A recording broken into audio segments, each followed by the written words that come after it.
just to get things started, my name is Hannah Ingram. I am an instructional technology specialist, and I work in innovations and learning. Essentially, I am a Canvas administrator, and I work with all of the instructional technology.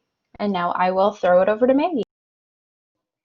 Hi, my name is Maggie Loney, and I am the instructional designer on campus, which means that I also do a lot of Canvas support. I'm another one of the Canvas admins for innovations and learning, but I work more with the online teaching and learning side of things, and I also help to emphasize pedagogy and online. So this training today is mostly for anybody who has either never used Canvas before or who wants a brief overview of the basics. So what we're going to do is we're going to go over everything you need to have a functional class. We're not going to be able to really get into the nitty-gritty things. So if there's anything specifically that you want information on, please let us know in the chat and we can get you that documentation. So I'm going to go ahead and start sharing my screen.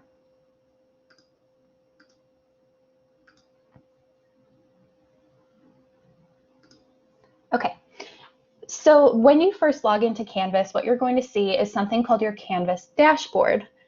This looks different for just about every person. So on my dashboard, don't be alarmed that yours will look a little different than mine.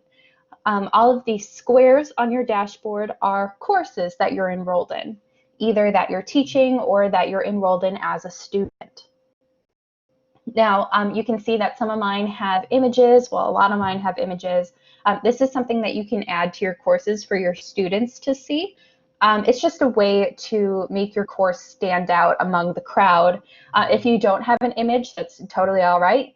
It will just have a colored square. Now, the colors are individual for each person. Just keep that in mind so you don't reference like it's the pink course on your dashboard, because it will be a different color for everybody in the class for the most part.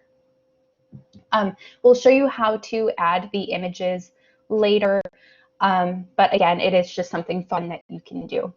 Up at the top of your dashboard here are announcements. Now, these announcements come from our team or from UW System. So more likely than not, they are something that you might want to keep an eye on. You do have the option to close the announcements over on the top right here. But whenever you see this announcement, it is coming from either our team or from UW System.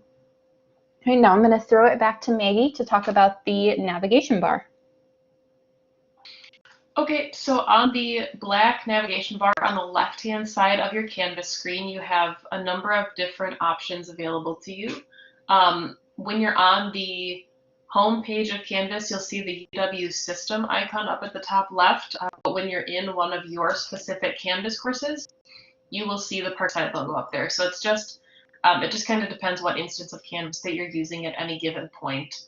But up at the top, below that logo, you'll see your personal account, whether you have a profile picture or not, like Hannah has a picture. But under the account settings, you'll have the ability to turn on your Canvas notifications. You can set your profile information. This is where you would upload a photo if you choose to do that, or if you encourage your students to do that. You can upload files directly into your account. You can adjust some of your specific settings. And then this is where you'll find My Media, which is where you would locate Kaltura in Canvas. Kaltura is our media streaming, media recording software, and there will be a training on that tomorrow afternoon if you're interested in learning more about that. But Kaltura is nice because it integrates directly with Canvas, so any videos that you record or create can be embedded into Canvas without taking up any of your file storage in your Canvas classes. So the next thing you'll see looks like a car dashboard. You can skip the admin shield. That's just because Hannah's an admin. But the dashboard is what Hannah was talking about initially. This is where you'll see all of your courses. At the top, there's all of your published courses. And then if you were to scroll down to the bottom of your dashboard, you'll see your unpublished courses. So if you're looking for a fall course and you can't see it, there's a good chance it's all the way down at the bottom of your screen in that unpublished section. But we'll talk about publishing and unpublishing courses a little bit later. Below that dashboard, there's an icon that looks like a book or a textbook. This is where you can access all of your courses. So if there is something that you don't see on your dashboard, there's a good chance that it's in your all courses list, all the way down at the bottom of this courses menu. For example, Hannah and I are in, God, at this point, it's probably close to like 100 Canvas courses. So because we don't want to see all of those things on our dashboards, there's a starring system in Canvas. So anything that has that goldish orange colored star means that you're choosing to have that displayed on your dashboard. Anything that has the white star means that it's still available to you in your courses list, but you won't be able to see it on the dashboard. You can also see the status that you're enrolled in each course as, and if the course is published or not. So that's another way to access your courses if you're not seeing something on your dashboard. Under that, you may or may not have this tool yet, depending on if you're enrolled in any groups in Canvas. If you attended an earlier training of ours, you maybe would have a training group that we've created. But this is where all of your students will access group projects if you create groups for them in Canvas. So as you can see, something important to keep in mind, Hannah's got a couple of different groups that don't really have any specific information as to what course they're tied to. So if you do plan on using groups in your course, we recommend calling your group something that identifies it for students as your specific course. So I teach COM 255. I would probably want to call my group something like COM 255 Discussion Group 1. Just so that my students, if they're enrolled in multiple groups, they're not seeing group 4, group 6, group 7, group 1, and wondering which course is tied to which class. Below that group's icon, there's a calendar tool, and this calendar tool lives externally to any specific Canvas course. So this is your holistic calendar for all of Canvas. You'll see off to the right-hand side where Hannah is moving her mouse. You can turn calendar views on and off, and the color of these calendar, the text boxes, are the colors that you set on the dashboard. So if you're looking for, you have your own personal calendar as well, but if you're looking for a specific class and you know that you made that class red, anything that's associated with that class on the calendar will show up as red, the same color that it was on your dashboard.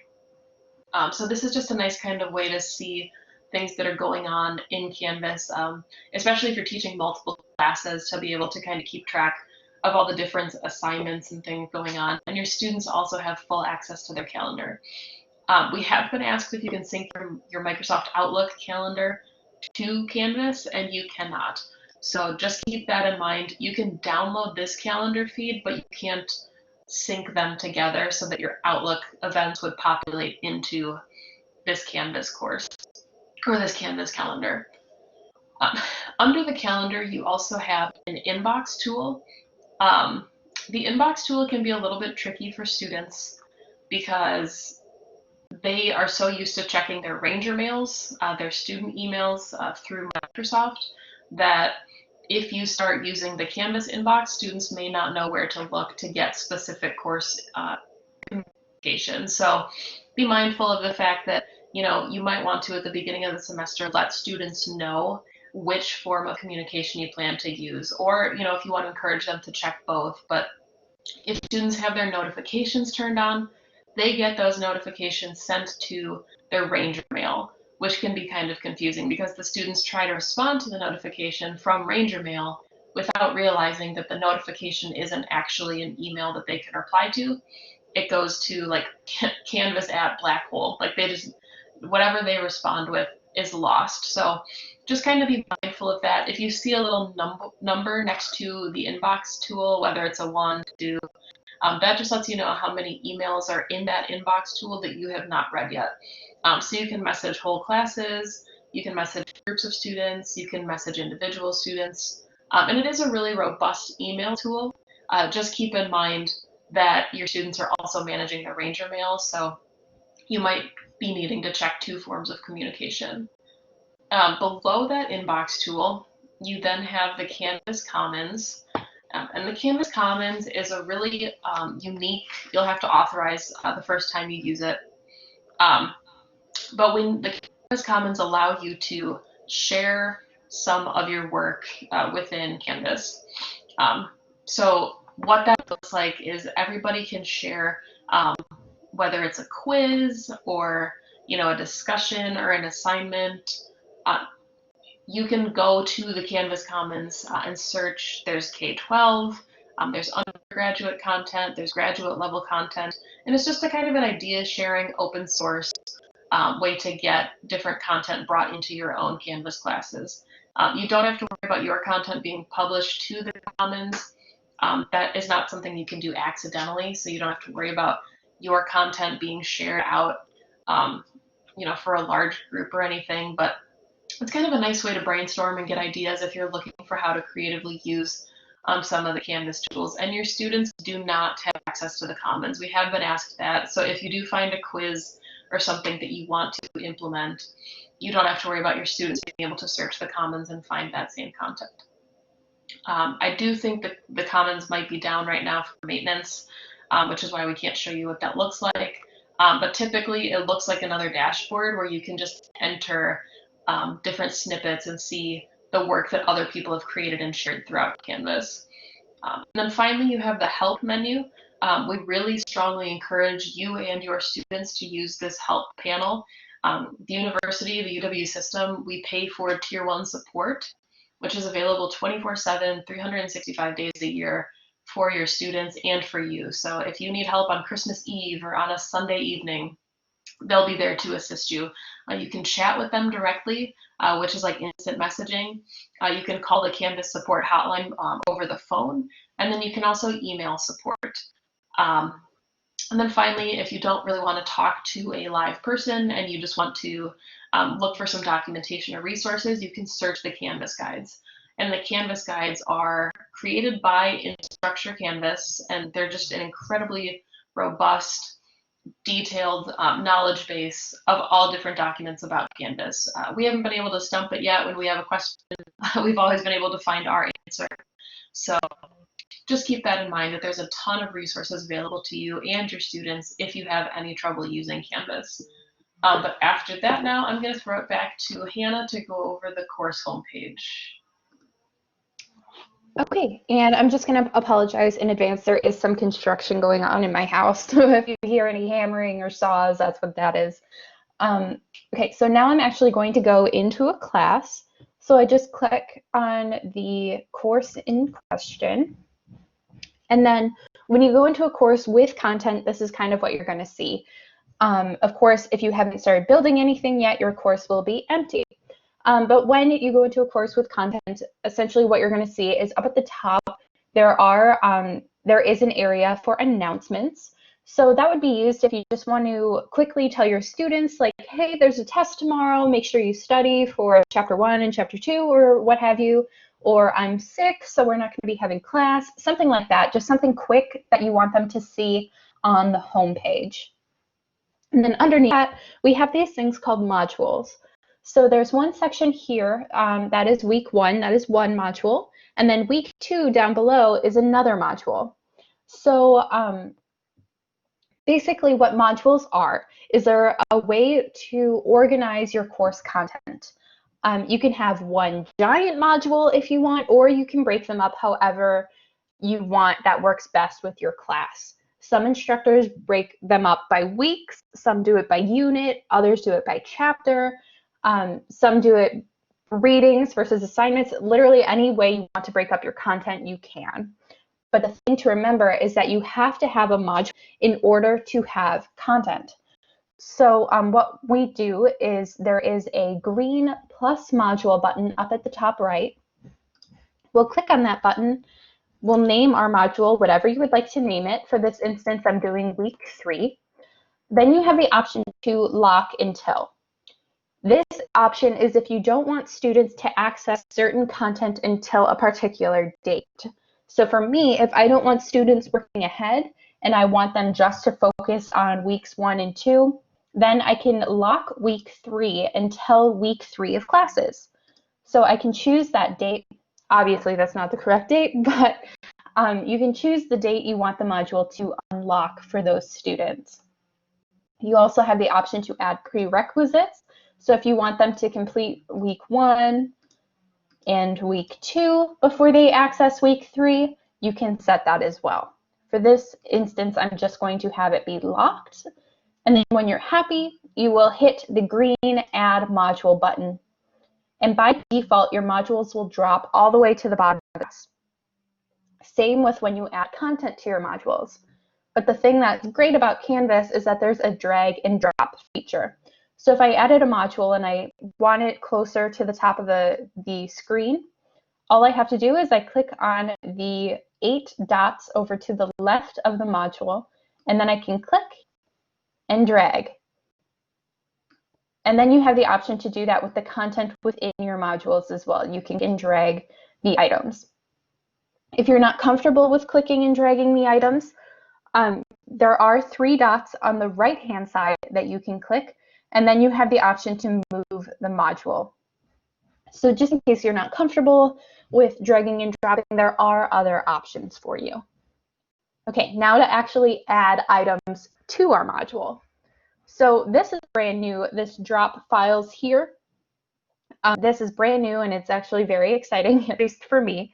So what that means is if you have a file ready to go on your computer, on your desktop, or just readily available on your computer, all you have to do is click on that file and you can drag it into your module. So now I have that item within my module so students can access this document. The other option you have to add content is there is a plus button on the right-hand side of my module. So I'll click on that plus button, and this is going to bring up a panel where you can add anything in your course into the module. So you have the option to add assignments, which we'll talk about in a little bit, quizzes, files, which would be if you aren't comfortable with drag and dropping. You can click on File and then New File. It'll let you browse your computer to find the appropriate file. It'll also show you everything that already exists within your class if you want to add something that already exists in your class to the module. Pages, which we'll talk about in just a second. Discussions, which are kind of like, I compare it to Facebook. It's like an online forum where students can talk back and forth with each other. A text header, which you can't interact with. It's just a way of further organizing your modules. So in week 2 here, you can kind of see I have readings and assignments. That's just an organization tool that I used to organize my modules a little bit. You don't have to do that, but it's an option if you're interested. An external URL. So that would be if you want your students to access an article from National Geographic or something like that. You can paste your URL here and your students can access it from the module. And then an external tool would be if you're using maybe a textbook integration or something like that. For this example, I'm going to create a new page. So we have all of the pages that already exist in our classes, or in my class, I should say, but I want to make a new one. So I'm going to click on New Page. I'm going to name it. And then I'm going to hit Add Item. Now you might be wondering, what exactly is a page? Why would I make a page? Well, a page is an area where you can type directly into Canvas, and it gets them if you're going to start embedding videos into your class. The way you embed videos is you embed them into a page. So what I'm going to do is I'm going to click on this page that was just created. Now it created an empty shell. So obviously this page is empty. There's nothing going on here. There's just the title. To actually add content to this page, I'm going to hit the edit button up on the top right here. That brings me to our rich content editor. And this rich content editor shows up many places in Canvas. And basically it's like any toolbar in like Word or anything like that. It functions pretty much the same. So you can type directly into this box here, and then you have the option to embed videos. So to do that, there is this blue V icon on the toolbar here. I'm going to click on that, and given that I'm an admin and not an instructor, mine looks a little bit different than yours, but you will get more options than me actually. So we have our Embed Kaltura Media. That is anything that you record. So if you record your lectures using Kaltura, this is what you would use to embed them. But you will also have the option to embed, I believe, TED Talks, films on demand, YouTube videos, Vimeo videos. So it's just really kind of fun to play with if you want to explore exactly what you can embed in your class. But basically, what you would do is you would select that option that you want. For me, it'll be my Kaltura Media. I'm going to go ahead and let that load. Hopefully it doesn't take too long today.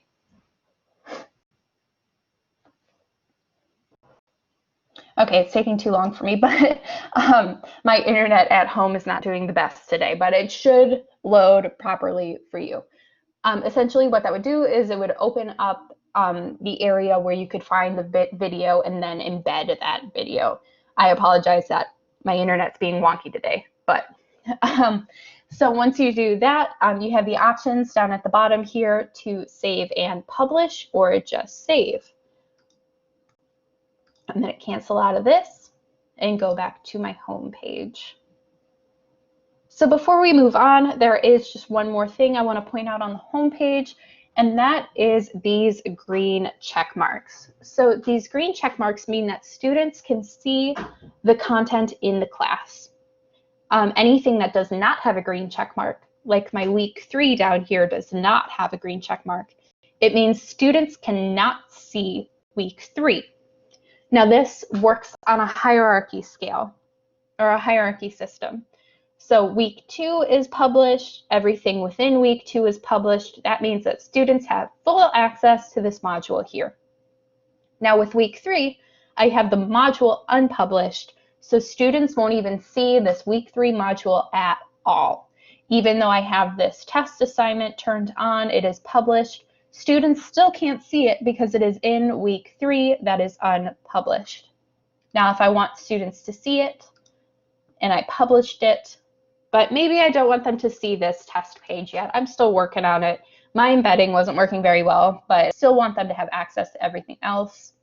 I can unpublish it, and now students can see week 3 and the test assignment, but they cannot see the test page. Now that we're done with that, I am going to throw it over to Maggie. All right, so next we'll talk about the assignments in Canvas, and the most important thing to know about assignments is that anything you want to populate your gradebook in Canvas must be tied to the assignments in some way. So even if it's a discussion board or a quiz, anything that's for a grade or something that you want graded, even if it's something like participation that students aren't turning into you through Canvas, you still need to create an assignment for that so that Canvas knows to create a grade item. So if we click on plus assignment up at the top of the screen, that My Screen button, this is how you'll make any type of assignment. So you'll see that you have the standard rich text editor that's basically everywhere in Canvas. So you could give the assignment a name. Then you will enter the description for the assignment in the rich text editor. And then you have some of your options below as far as how many points the assignment is worth, which assignment group the assignment belongs to. So if you have like papers or quizzes, you know, different folders. And then the submission type is where things get really important. So if you're looking for something like a Dropbox where students submit work to you online, you would leave that submission type as online. And then you see you have 4 different online entry options. A text entry gives students a rich text editor that they can type into, the same one that you have. So if you want them to type up something short and submit that to you that way, a website URL you can have them submit, a media recording. But it's important to note that media recording doesn't mean Kaltura file. So if you did want your students to submit a media recording, it would be something like an MP4 or an MOV or something like that.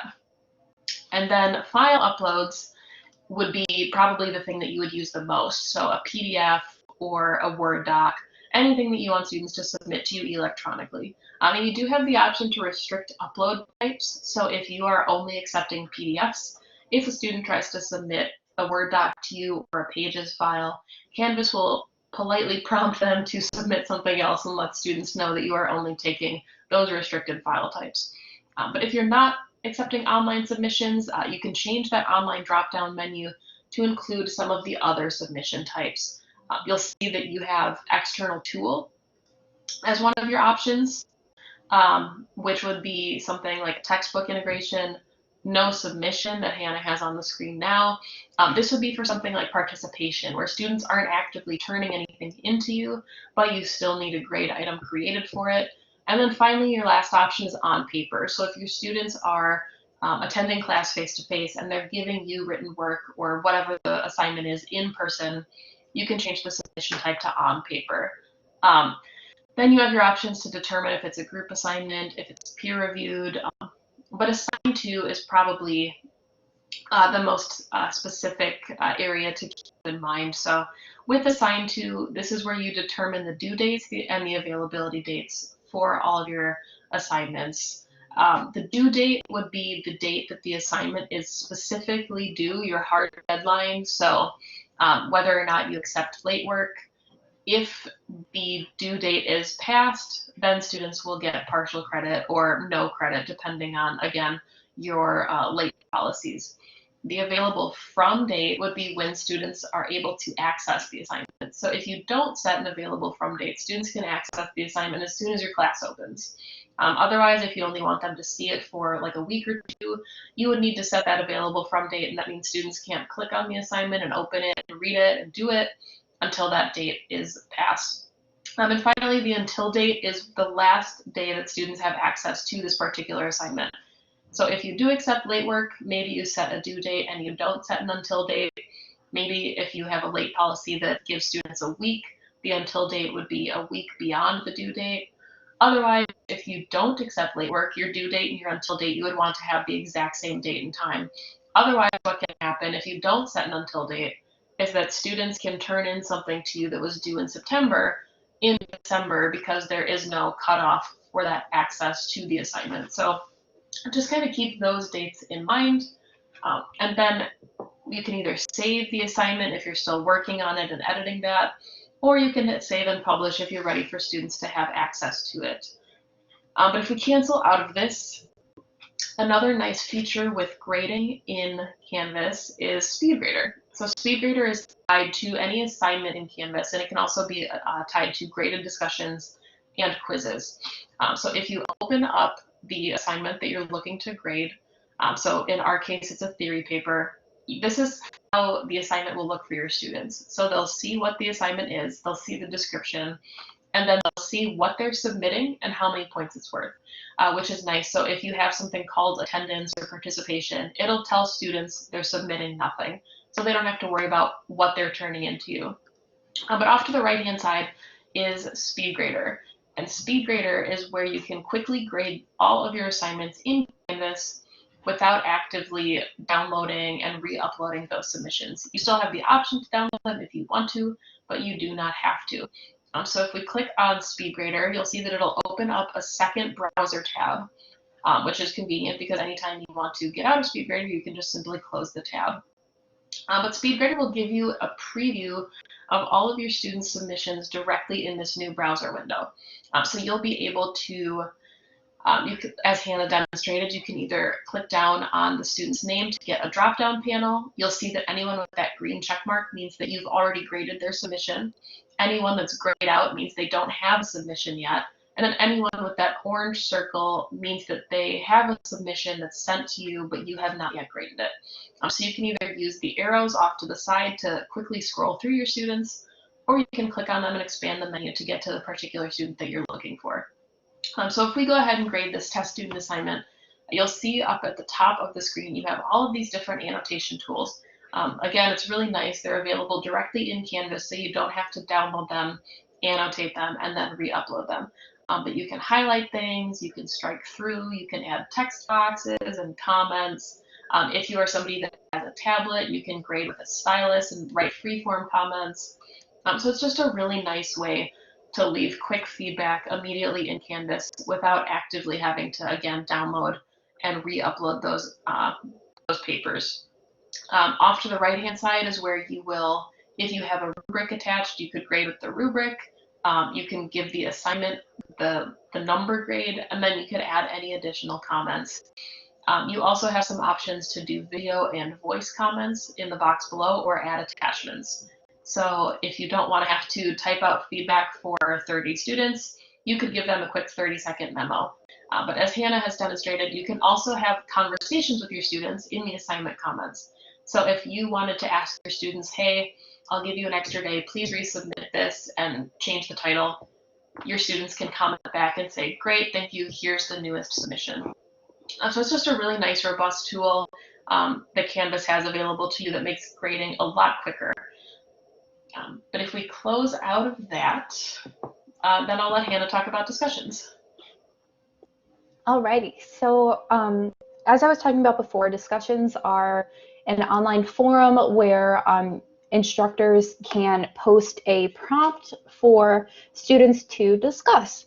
So something to note just about the discussions tab that gets brought up a lot is this pinned discussions area. Now, a pinned discussion is a discussion that you want students to see at the top of the page.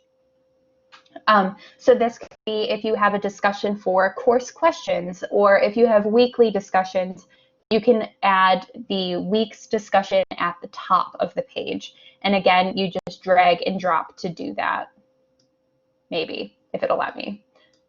Okay, so I just add another discussion up there. Something that's really irritating, I'm not going to lie, is that the discussions on the main discussion portion right here is that the discussions will be ordered by recent activity. They will not be ordered by date. That can get confusing for students. It can get confusing for you, of course. So nothing's broken if they're not in order. It will be ordered by recent activity.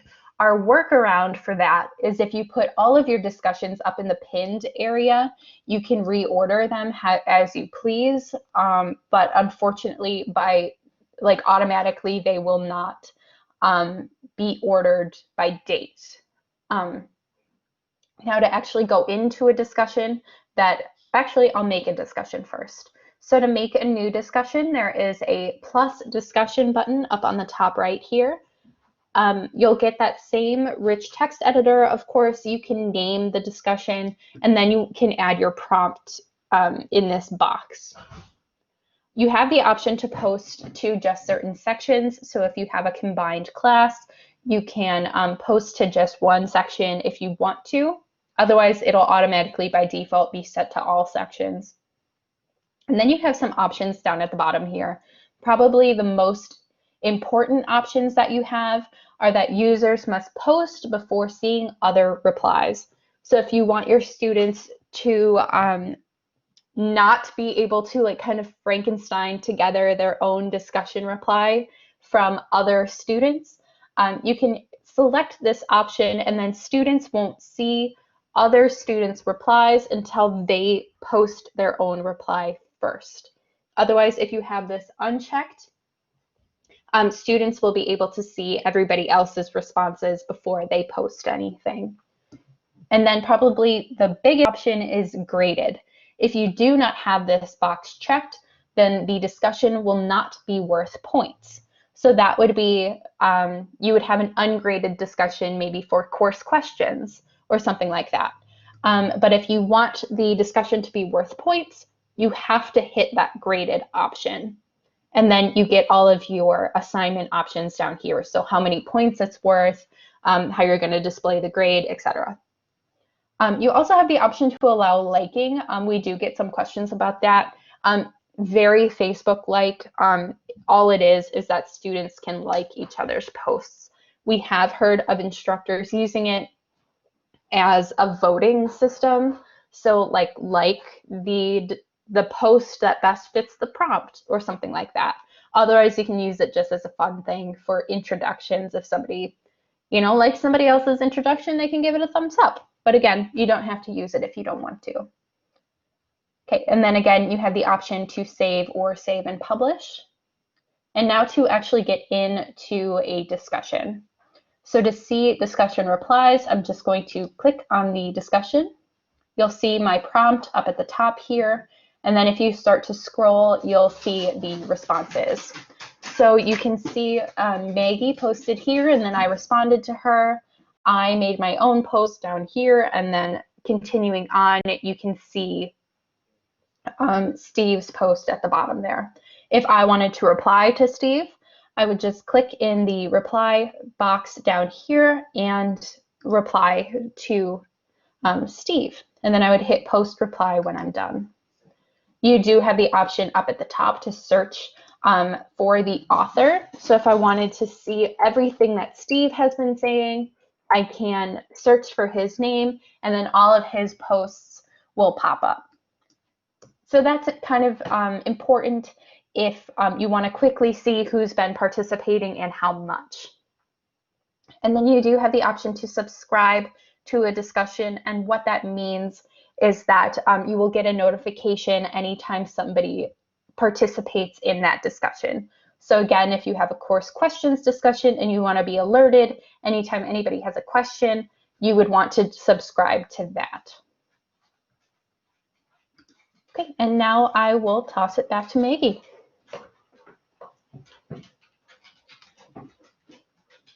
All right, so next we will talk about quizzes.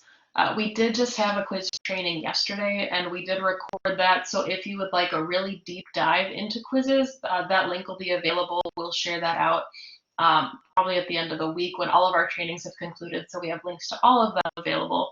But if you're just planning on using like the simple features within the quizzes, that's what we'll be talking about today. So if you hit plus quiz up at the top, that green button again, you have the option to choose between classic quizzes and new quizzes. So classic quizzes is the tool that's always existed in Canvas, whereas the new quizzes tool is something that they've been developing for, I believe, 2 or 3 years at this point, and they keep adding different features to it. They've been testing it and working out some of the bugs. So classic quizzes, you can grade in SpeedGrader. It's got your standard multiple choice, multiple select, long answer, short answer, things like that. The new quizzes tool has some different question types like hotspots, matching, but it's also a work in progress. So we don't have as much information about it yet because it is so new.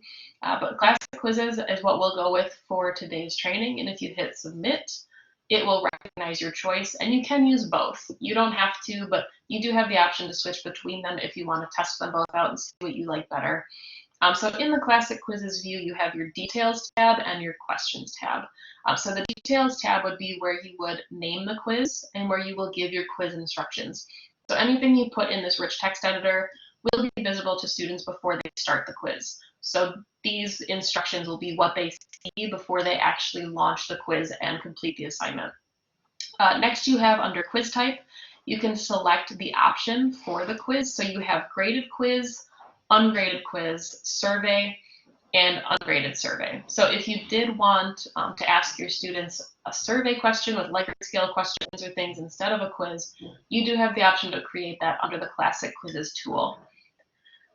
You have your option to select an assignment group. Well, then you have some of that standard quiz options as well, whether it's shuffling answers. And keep in mind, this is shuffling answers, not questions. So if you have multiple choice and you have A, B, C, D, it'll just rearrange the order of those questions or those answers. So keep in mind, if you have something like D is all of the above, you probably want to reword that if you'll be using this feature to say something like all of the choices or all of the options, because all of the above could end up being A or B. So just a little note there, a little aside. You can set a time limit for your quiz. And the kind of weird thing, I guess, about this with Canvas is that it only allows you to set the time limit in minutes. So if you want an hour, it has to be 60 minutes, 3 hours, 180 minutes, whatever time limit you're setting, it has to be set in minutes, not hours. And then you have the option to allow for multiple attempts. If you want students to be able to take the quiz more than once, you can decide if you want them to keep the highest grade, an average of the grades, however you want to do that. And then you can decide if you're allowing an indefinite amount of attempts or if there's a specific number that they can't exceed. Then you have the availability, so when students can see the responses to the quizzes. If you uncheck that box, it just means that they won't be able to, so you don't have to worry about them seeing their feedback on the quiz or their answers. Otherwise, you can turn it on for once after each attempt, or you can let students see their correct answer right away. So some people will turn on let students see the correct answers and then set a specific date so they can see the correct answers after the quiz date has passed, and then they can also hide the correct answers at a certain point if you don't want students to be able to keep going back to this quiz to prep for maybe like a midterm or a final. You have your standard assign to options again down at the bottom, but then if we go up back to the top, we can switch from the details tab to the questions tab. And this questions tab is where you'll actually be building all of the content for your quiz. So you'll see right now we have a quiz that's valued at 0 points. And the thing with classic quizzes is that you build point values by question, not by overall quiz. So that's one of the differences between new quizzes and classic quizzes. In new quizzes, you can say, I want a 20-point quiz, and Canvas will do the math for you. Even if you have 17 questions, it'll work that out to be 20 points. In classic quizzes, if you want a 20-point quiz with only 10 questions, you have to remember to make each quiz question worth 2 points. So if we click New Question at the bottom, this is how you will add questions to your course. The first thing it'll do is ask you to title the question. You don't have to. You can leave it as question. And then where Hannah's mouse is, where it says multiple choice, this is where you can select the type of question that you would be using. So multiple choice, multiple select, long answer, short answer. And then to the right of that, you'll see the point value. So if we change that to whatever, after we save the question, you'll see that the points total at the very top of the quiz will be reflective of that change. In the rich text editor is where you'll type the actual question itself for your students to respond to. Hannah used the same question yesterday, so at least I was prepared for it in today's session. And then you can select the 4 different or however many options you want available to your students. If you click on the green arrow next to a different option, that will change the correct answer for you. So you don't have to worry about your correct answer always being A. You can change that. But probably the most important thing to note when you're working on quizzes is to click that update question button at the bottom of the quiz question.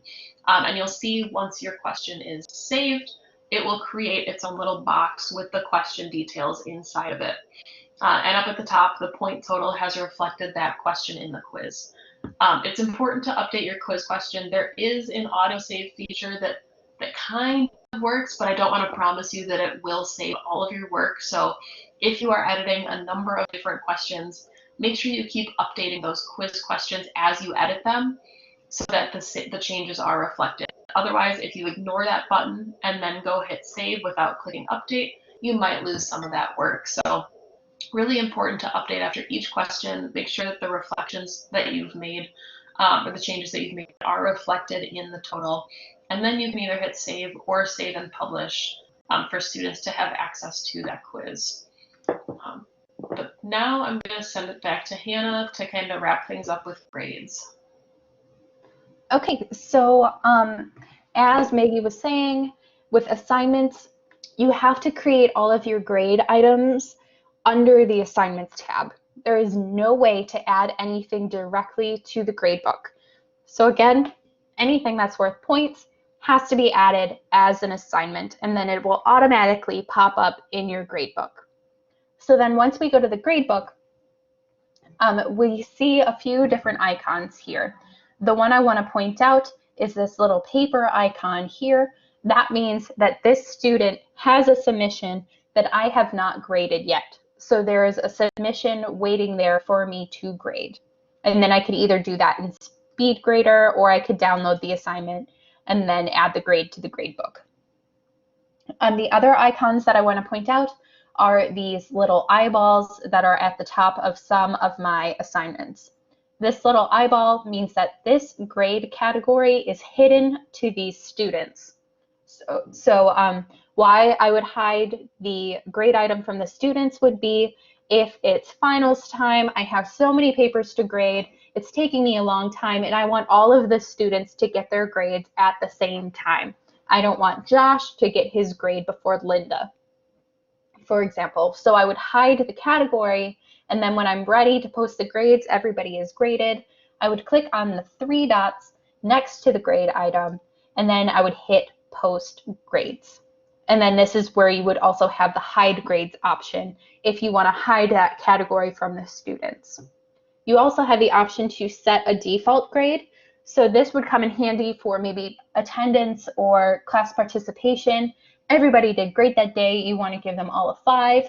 You can set the default grade to 5 as opposed to going in and giving every single student 5 points. To give a student a grade just in the gradebook itself, all you have to do is click in the box under the appropriate assignment with the appropriate student, and then go ahead and type in their grade. And then there are some colors that are here. The red means that an assignment is missing and that they did not submit something. The blue color means that the assignment was late. And then there is a yellow, and that means that you excused an assignment from a student. So if somebody had a medical emergency or something like that, and you don't want the student to have to submit that assignment, you can excuse them, and it won't negatively affect their grade. And then if we scroll all the way to the right, you'll see that my assignments are listed horizontally. So I would scroll to the right, and then way at the end is the final grade. Now you can see that some of my students have very high percentages, and that's because I'm very generous and I give lots of extra credit. And then to give extra credit in Canvas is so simple and so great. All you have to do is exceed a point value. So if Laura did just such a great job on this assignment, I want to give her 6 points instead of 5.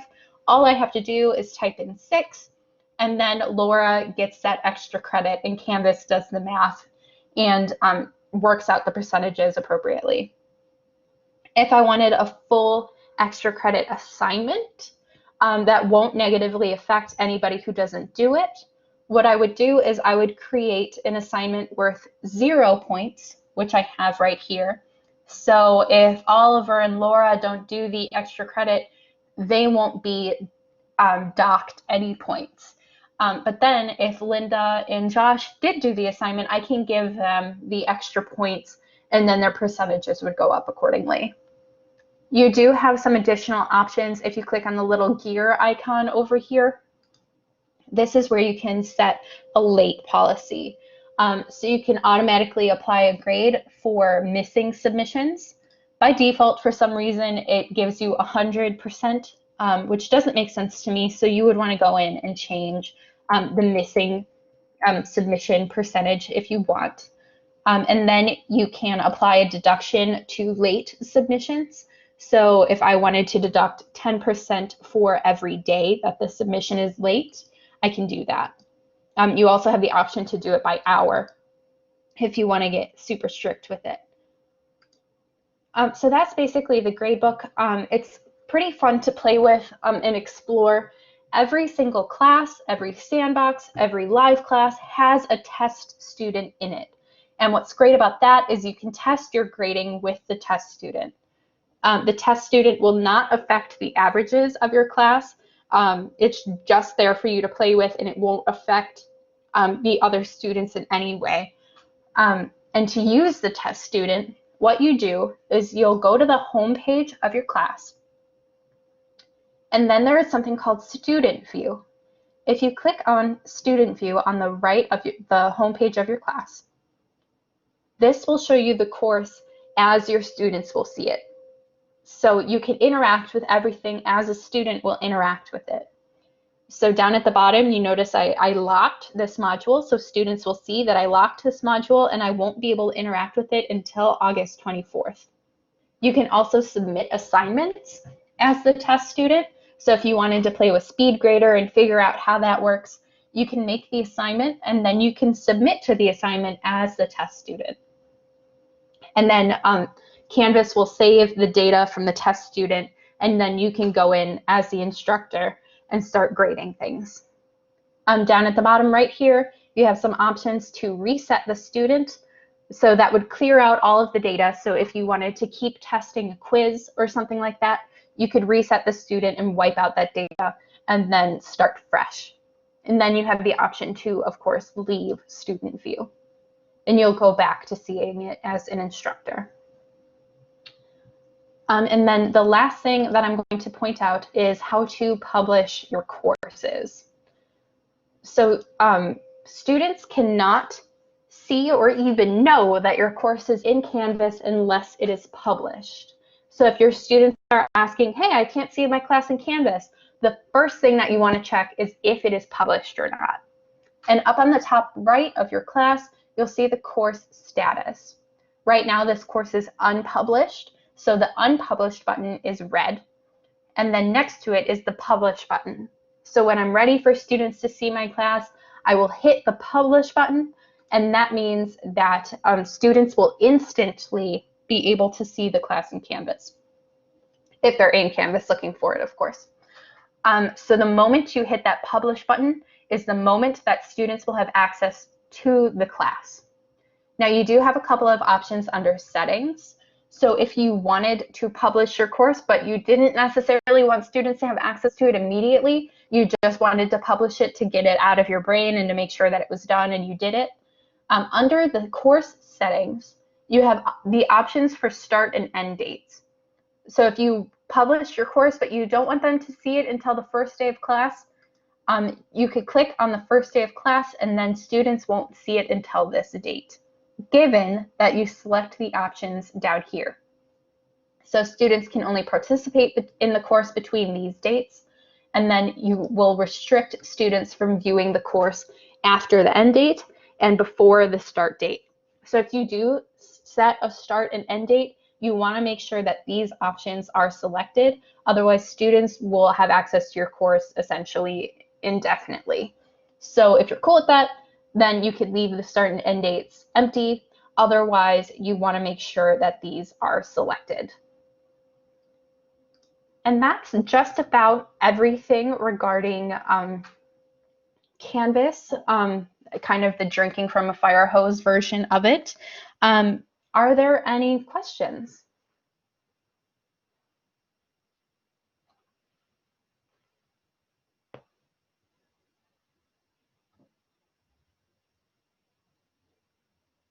Okay, I'm going